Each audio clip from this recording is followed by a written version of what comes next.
Welcome to the Great Detectives of Old Time Radio. From Boise, Idaho, this is your host, Adam Graham. In a moment, we're going to bring you this week's episode of yours truly, Johnny Dollar. But I do want to encourage you, if you're enjoying the podcast, to follow us using your favorite podcast software.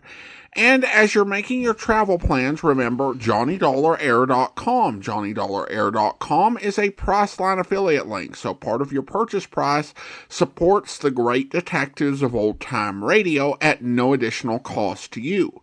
Now, from December 29th, 1957, here is the Latin Lovely Matter.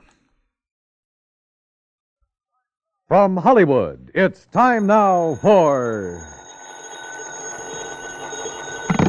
Johnny Dollar. I love you. Hello? I said I love you. Yeah. That does not please you?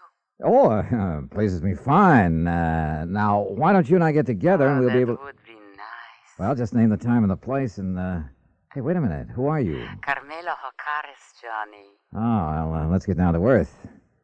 Carmela? Yes, Johnny. Well, Well, usually when my phone rings this way on a Sunday night, well... I know. You expect some dull insurance agent to be calling you. Yeah. With a dull insurance matter for you to worry about, no? Yeah, that's usually the case. But this one does not need to be dull. You mean you have an insurance problem on your mind? Of course. So maybe you will help me? Well, just name the company, any company, and I'm on my way. The Universal Adjustment Bureau would be interesting. So who cares if they're interested? Come on, Carmela, get to the point, huh? Come see me, Johnny. Tell your friend, Pat McCracken at the Universal. Yeah, sure. Tell him what? That I called you. Will you, Johnny? Are you kidding? Goodbye. Yeah, well, where can I... Hello? Hello? Huh?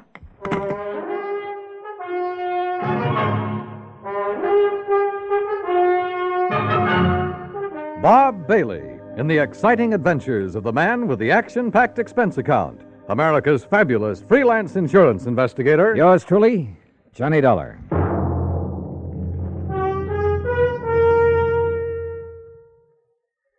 Now that the holiday season is with us, there are 3 different reasons why you should have several packages of Chef Boyardee Pizza Pie Mix handy in the house. The reasons are friends who drop in for lunch, friends who drop in for supper, and friends who come over just to say hello. Because pizza is perfect to serve friends and family any time of the day. And when you use Chef Boyardee Pizza Pie Mix, it's so easy. You see, everything you need is right there in the one Chef Boyardee pizza package that you keep on your cupboard shelf. Needs no refrigeration. You get the flour that turns into crispy golden crust. Chef's own pizza sauce, made according to the very same recipe Chef Boyardee brought with him from Italy. And even mellow Italian-style cheese, already grated to become a delicious, bubbling topping. Serve everybody pizza this holiday season. They'll love it. And you'll find pizza is so easy to make when you use Chef Boyardee Pizza Pie Mix. Get several packages. And now, Act 1 of yours truly, Johnny Dollar.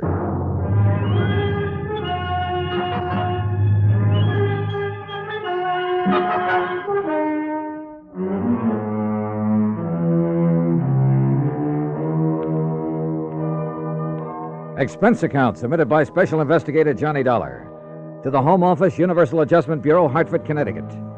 Following is an account of expenses incurred during my investigation of the Latin Lovely matter. Expense account items 1, 2, 3, 4, and 5, 50 cents for phone calls early Monday morning trying to reach Pat McCracken. Item 6, $1, taxi fare to the offices of Universal Adjustment.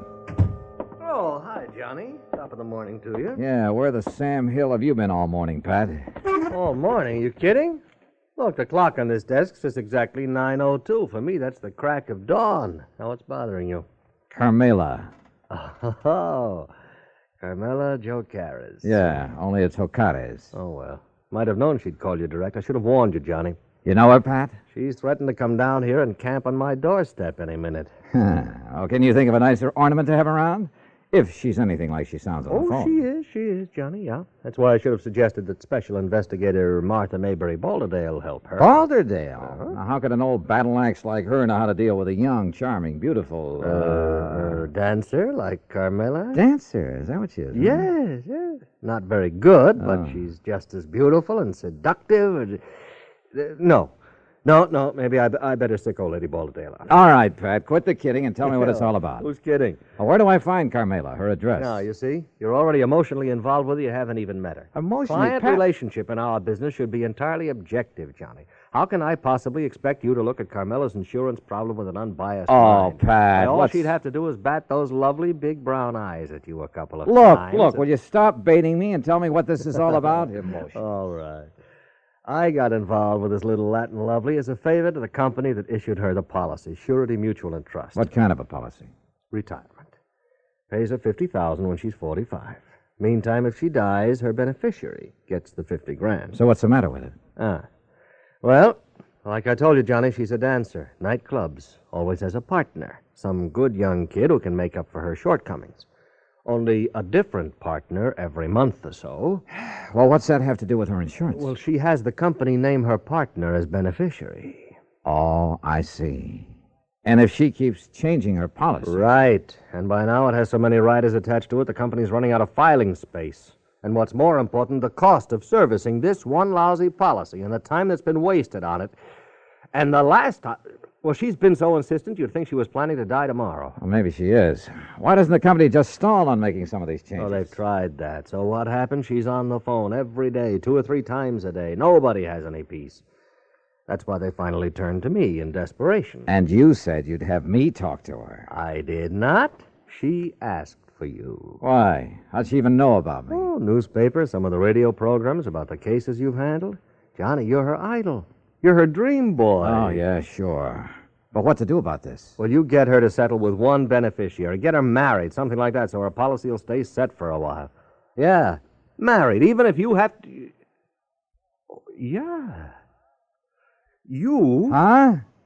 Yeah. Oh, no, you don't. Not me. Oh, no. It's a great idea. Johnny, her address is 624 East 47th Street, New York. Now, you look, But just Pat. remember one thing. Universal Adjustment Bureau will not pay for your defense in a breach of promise suit, John. It's all the way or nothing. Oh, yeah, sure. Call me up sometime when you have a case for me. Sucker. Me, that is. Because of Item 7, 1940, plane fare and incidentals to New York City, taxi from the airport to 624 East 47th Street, a nice modern apartment building complete with a uniformed doorman. Miss O'Carras? That's right. Can I have your name, sir? Johnny Dollar. Oh, yes, of course. So, if you'll just give me her apartment number... May I see your credentials, please? My credentials? Oh, sure. Why not? Here, take a good look. Seems all right. Thank you, sir. Now, look, she's expecting me. I know, sir. Then what's all this fuss about? Will you step into the lobby, please? Oh, sure. Now, what's the number of her apartment? One moment, please.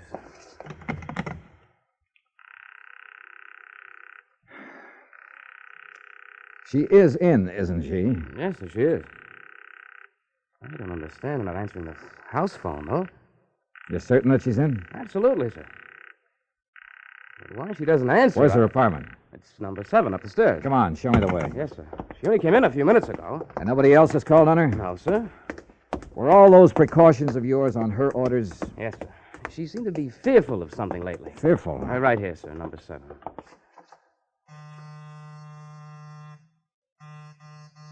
That's funny.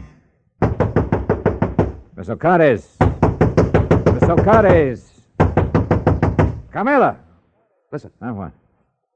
That sound inside. Well, there must be somebody You in got a there. passkey? Well, yes, sir. Come on, give it to me quick. But unless you have some authority, Mr. Dollar. I have all I need.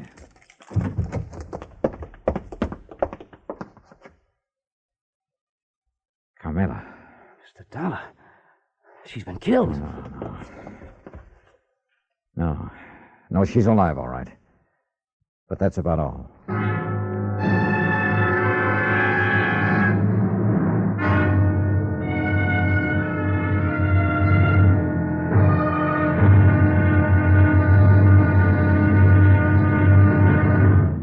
Act 2 of yours truly, Johnny Dollar, in a moment. There is a difference A great big difference in Vicks medicated cough drops. There is a difference. A great big difference. Get relief with every single drop. Yes, there is a big difference in Vicks medicated cough drops. The medication makes the difference. Only Vicks cough drops are medicated with the exclusive throat-soothing ingredients of Vicks Vapor Rub. 2 delicious flavors, Vicks Regular and new Wild Cherry. Next time your throat feels raw and irritated from coughs due to colds, remember... There is a difference.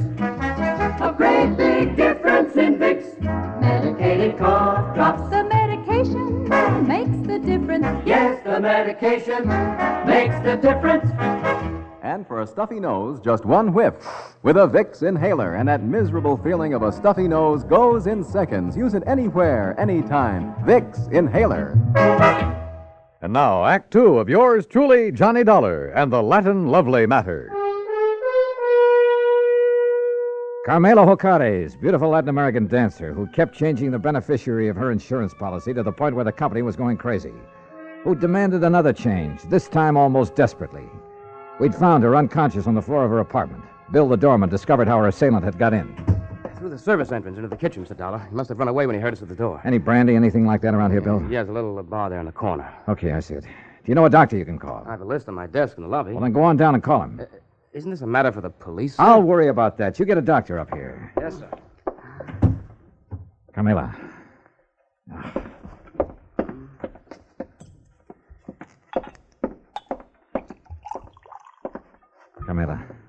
Carmela, here. See if you can drink this. What? Oh, Johnny. That's right. Come on now, drink this. That's good. A little more now. Come on. Oh, no. No. I'm all right now. Help me to the sofa. Yeah, sure. Here now. There you are. How's that? Oh, thank you, Johnny, darling. Are you badly hurt? What happened? He struck me. Who? He knocked on the back door. I thought it was Billy to deliver something. So I opened the door, and he struck me before I could... Oh, Johnny, it was terrible. Well, who was he? Do you know? No, darling. I'm still so afraid. Hold me, please, in your arms. Carmela, do you know who it was? No. It was then he heard you and Billy at the front door. And you have no idea who it could have been? Well, he was short and dark and... Johnny. Yeah? The man who has been calling me. First from Mexico, and then from here in New York. Threatening me. Well, who? I do not know, darling. Threatening about what? You have done it once too many, he would say. Now you will be sorry. Then he would hang up. Done what once too many, or too often, or whatever he meant? I do not know, Johnny.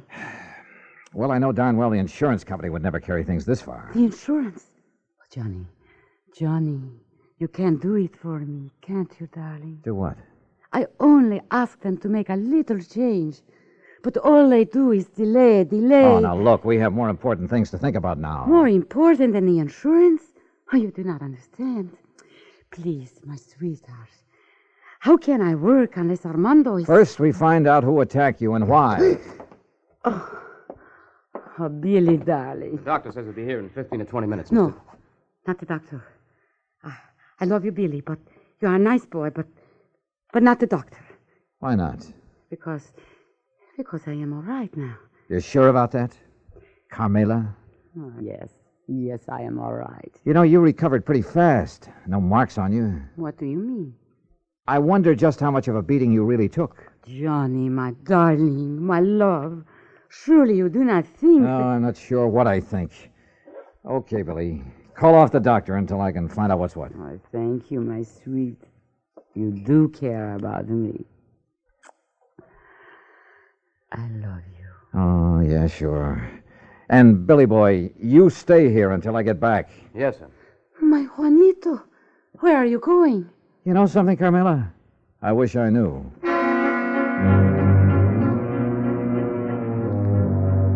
I know where I was going, all right, to 18th Precinct Police Headquarters and my old friend Randy Singer. If anybody could get me a rundown on Carmela and any of her contacts, he could.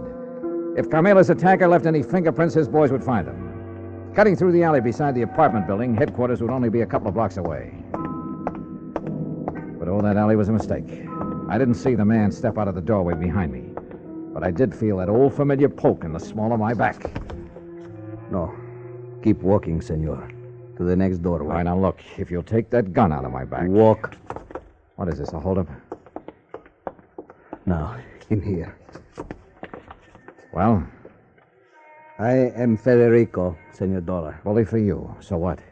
I could hear you from the back stairway of her apartment. So you would help her, eh? Carmela? Maybe? No, you will not, because I will kill you first.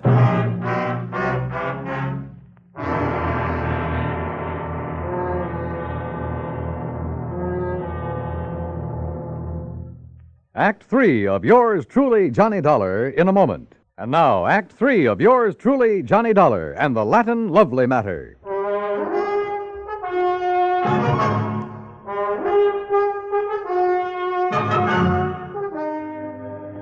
You hear me? I will kill you. Do you mind telling me why? I will kill you before I let you help that woman ruin my son. Your son? You are from the company for the insurance, are you not? Yeah, that's right. To make her the change in the policy, to change what you call the benefit, The beneficiary, yes. That's what she's asked for. But I will not let you. Well, I haven't said I... Oh, look, put away that gun, will you? No. Okay, Chief. What? But be careful, this man is armed. What do you call it? The policy? Just diverting your attention. No, give me that gun. No, I...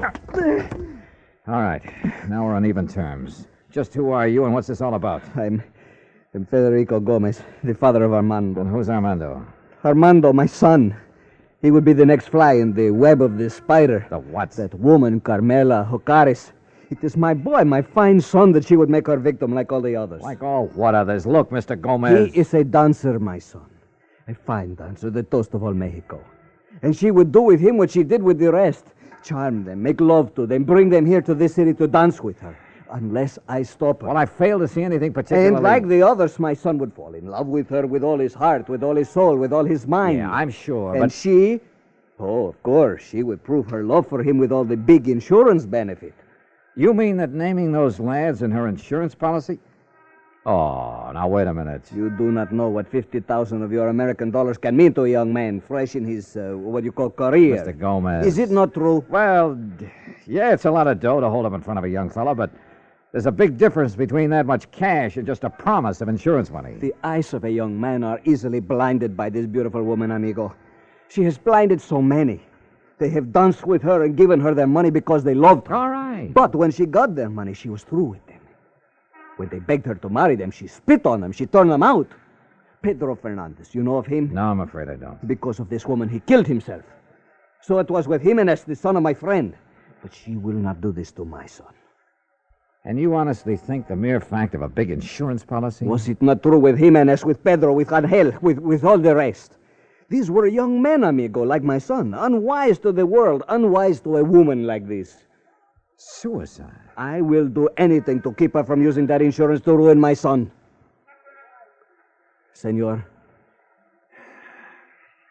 The more I live in this world, the more amazed I am at some of the things that happen in it. Things that are implausible, impossible, but that sometimes do happen. I can only beg of you. Humbly. All right, look, Mr. Gomez, I'm keeping this gun. By rights, I ought to have you locked up for poking it in my back for your attack on Carmela. But Where are you staying? At the Hotel de Glen Arms. I want you to go back there. Stay there until you hear from me. You will help me, senor. If you'll do as I say. Gracias, senor. Gracias. The scene with Carmela back in her apartment was not a pretty one. She not only admitted to having used the insurance, among other things, to further her shaky career at the expense of those young and better dancers, but was quite proud of the broken hearts and broken minds she may have left behind. Until I tore into her, and believe me, I did. Murder? Oh, no, Juanito. Now, you look. No.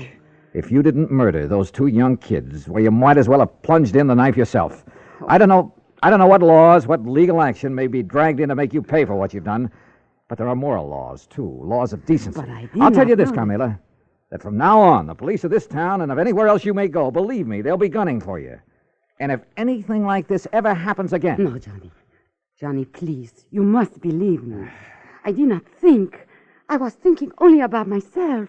I did not realize... Well, it's high time you did. Your insurance? Oh, baby, that's going to be canceled.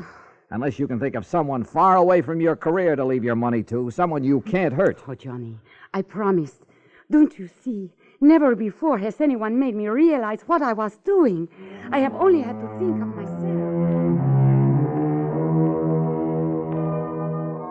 By the time I left her, she was sobbing her heart out, promising that she'd spend the rest of her life making up for the things she'd done. And who knows, maybe... Well, who knows? Expense account total, including incidentals and transportation back to Hartford. Johnny Dollar. Pat McCracken, Johnny. Oh, hi, Pat. Well, I just got around to finishing up my report and expense account on that Carmela Jocares thing last week. You can just forget the expense account part of it. I got what? Oh, for the life of me, I don't know how you did it. What are you talking about? The company just sent me a copy of the rider, Johnny, the last and final rider on her policy. Oh? Naming the new beneficiary, and absolutely, irrevocably, can never be changed again. Whom did she name, Pat? Some old childhood... Are you kidding? You! What? You sly dog. Hello. Hello. Well, I'll be... Yours truly, Juanito Peso.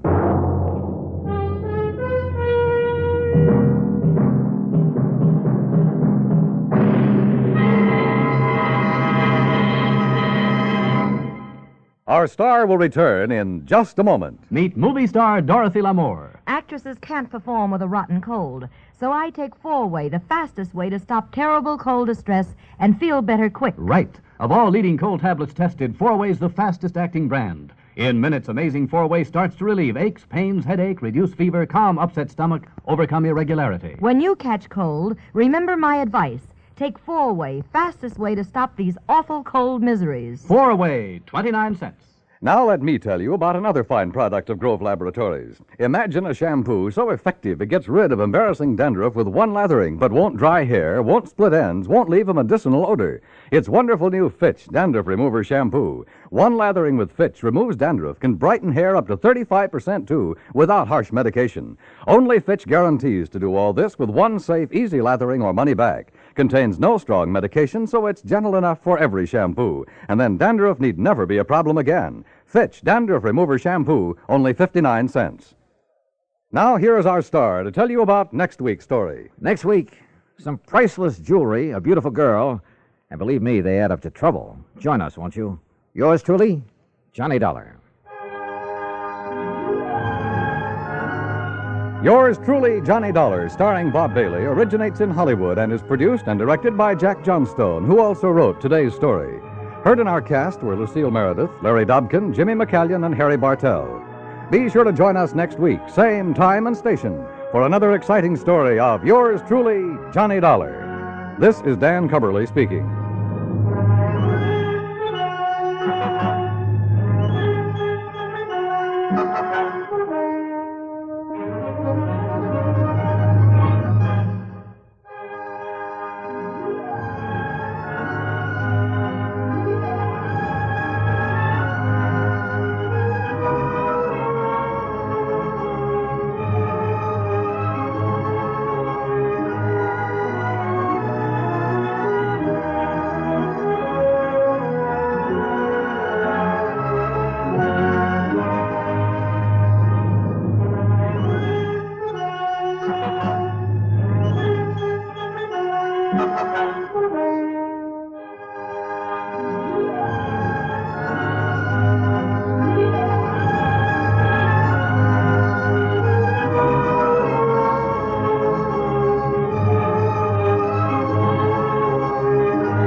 Welcome back. I appreciated the acknowledgement by Johnny that this was an unusual situation. A woman using a life insurance policy to seduce young men. But Johnny's basic statement is, the longer I live, the more improbable things I see. And I think that approach makes this as believable as it could be. Although her final beneficiary choice was probably not something Johnny would have desired under any circumstance, really. I wonder when the teasing will stop on that. It's worth noting the change in approach to commercials, since we don't often hear the commercials given the sheer number of Armed Forces radio and television service episodes that we have. During the height of the golden age of radio, shows relied on a single sponsor to underwrite the show, and the commercials would all be targeted to that sponsor. And occasionally a sponsor might have multiple products, but that was the general rule. By the time you get to the late 1950s, it really does not make sense economically for a company to put out enough money to sponsor a whole program. And so this is very reminiscent of modern radio commercials, although to my mind, I tend to think we have more radio commercials than we did during the era. It's also nice because we get to sample a variety of different commercials rather than hearing about a single product like Miracle Whip or something like that. And I think this is actually a pretty fun era for commercials, so I'll be looking forward to hearing more as we get to more episodes that actually do feature commercials. Now we turn to listener comments and feedback, and we have a comment regarding the hapless hunter matter that came in via email. The person sent it with their phone to my email, but didn't sign it, so I don't actually know who emailed me. But the email is, Adam, thanks for your critique of this episode, The Hapless Hunter. I agree with every word of what you said, but there is so much more. This episode exemplifies why I think Johnny peaked before Bailey and Johnson. There was scarcely a plausible moment in the episode. I can tell by some of your previous comments that you are not very experienced around firearms.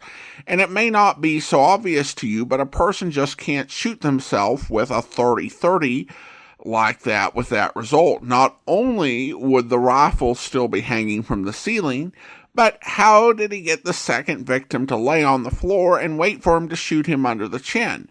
There's no way he could have made the gun look like it would have had the fella committed suicide. Subsequently, no way anyone would have believed the story. Also, killing Johnny would have guaranteed his not getting the insurance money. So why would he put himself in that position? Finally, I just can't root for a hero that needs to be rescued all the time. I'm furious when Johnny accidentally survives because someone else bumbles into the scene. Well, I appreciate you emailing in, and certainly some good points here. I think that one of the things with the firearms is that, regardless of my experience, I think Jack Johnstone actually had decent general knowledge about firearms. But from a sporting perspective, you think back a few weeks ago to the Three Sisters matter, and you had that rifle with that very rare ammo. Johnstone was an outdoorsman, but not really a big crime writer or crime expert. And of course, he's writing in the radio medium. So only those with really more intimate knowledge of how weapons work will have to deal with the images of how this might play out. I think it becomes a lot harder to do in a visual medium where you can actually see these and you can kind of say, how exactly is that going to work? The idea of killing Johnny is based on the fact that Johnny has figured out how he committed the first murder, and nobody else is onto him, so if he kills Johnny, then he gets away with it, at least in theory. And I guess operating under the assumption that he'd committed a clever and unlikely to be solved murder, that once he killed Johnny, the insurance company would send another insurance investigator out who wouldn't detect it. I know it doesn't sound logical, but really, if you evaluate stories where the killer tries to kill the detective, it rarely works out to making logical sense. The best justification is that it's revenge or it's some sort of trapped animal instinct lashing out and not really thinking logically. Then we turn to YouTube. We have some comments regarding the Broderick matter omnibus, and we start with Paul, who writes, I've heard quite a few of the Johnny Dollar stories, including one which was interrupted to announce the call-up of reservists to fight the Korean War, but this was an unusual one, featuring character above intrigue. Alan said, enjoyed hearing this episode again. Thank you for sharing. And then, regarding the Sunny Dream matter, Saysoff writes, the guy in the first PSA sounds a lot like Herb Vigran. It is indeed, and that is one of Vigran's biggest recurring radio characters. Usually you hear him in one-off roles, but for the Armed Forces Radio and Television Service, he was Sergeant Donald Bellwether for a series of safety PSAs. Then we also have a couple comments on YouTube regarding the Matthew Slade episode, Who Killed My Pen Pal? Saysoff writes, Polly was a hoot. And Mechanic6682 writes, I can only imagine what kind of havoc Polly would have wreaked had she been around with the internet. Was that Lorene Tuttle?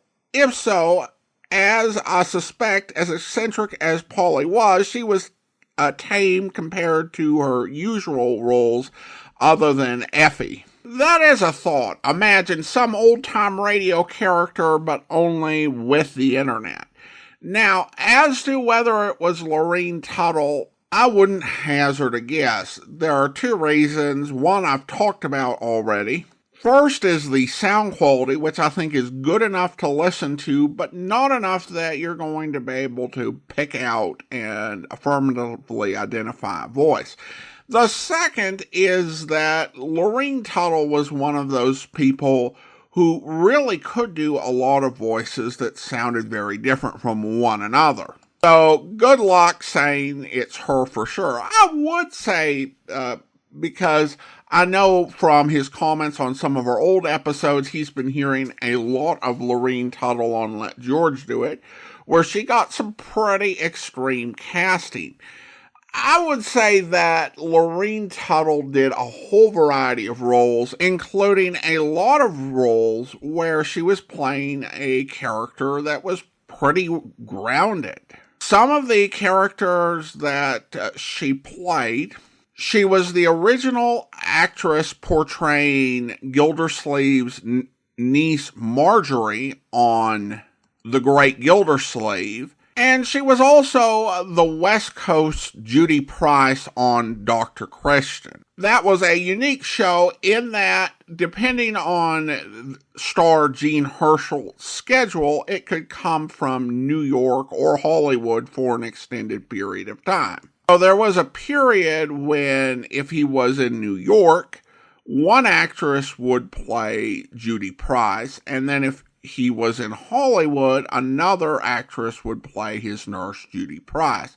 And so Lorene Tuttle played that role when Herschel was out on the West Coast. But to not overcomplicate it, I would just say that I don't think there was such a thing as a typical Lorene Tuttle role, because she would pretty much take any type of role. And not only was she an actress, she actually taught acting. So she was super versatile and super knowledgeable within the acting profession. Thanks so much for the comment. Well, now it's time to thank our Patreon supporter of the day, and I want to go ahead and thank Talia. Talia's been a Patreon supporter since September 2018, currently supporting the podcast at the Shamus level of $4 or more per month. Thanks so much for your support, Talia.